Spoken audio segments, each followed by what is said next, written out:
vorher und nachher, die Vergangenheit und Zukunft vereint sind im Jetzt.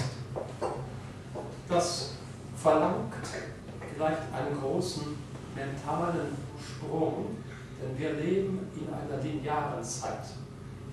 Aber der große englische Dichter T.S. Eliot hat diese Zeitdimension folgendermaßen zum Ausdruck gebracht. Ich übersetze aus dem Englischen. Jetzt und damals zugleich sind morgens vereint und morgens im Damals enthalten. Macht allzeit sich ewiglich kund, verfällt allzeit nie. Hätte sein können, begrifflich, spekulativ, ist immerwährende Möglichkeit. Eventuell und Geschehnis zielen auf ständige Gegenwart.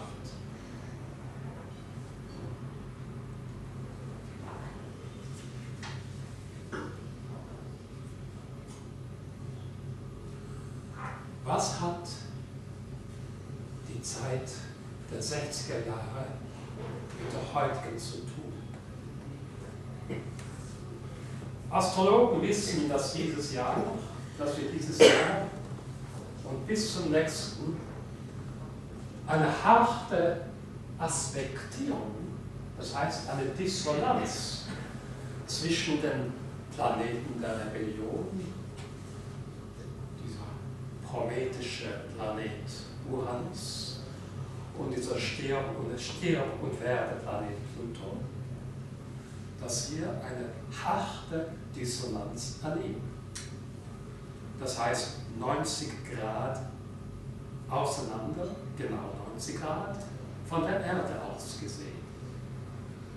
Pluto im Zeichen Steinbocks, Zeichen von Institutionen, von Erhaltung, von,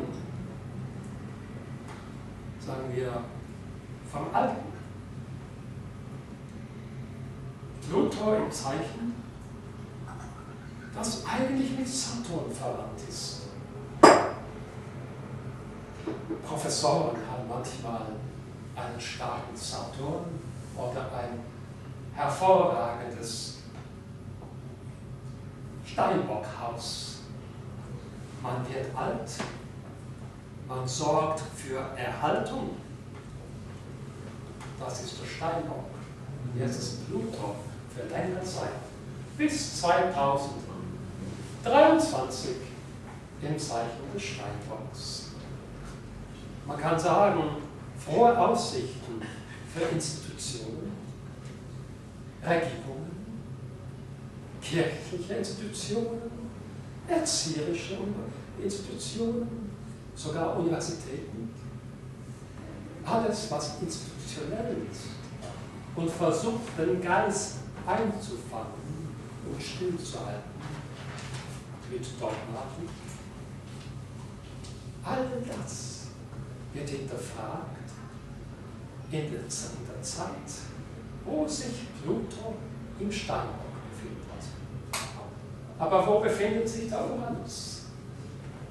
Der Krieger,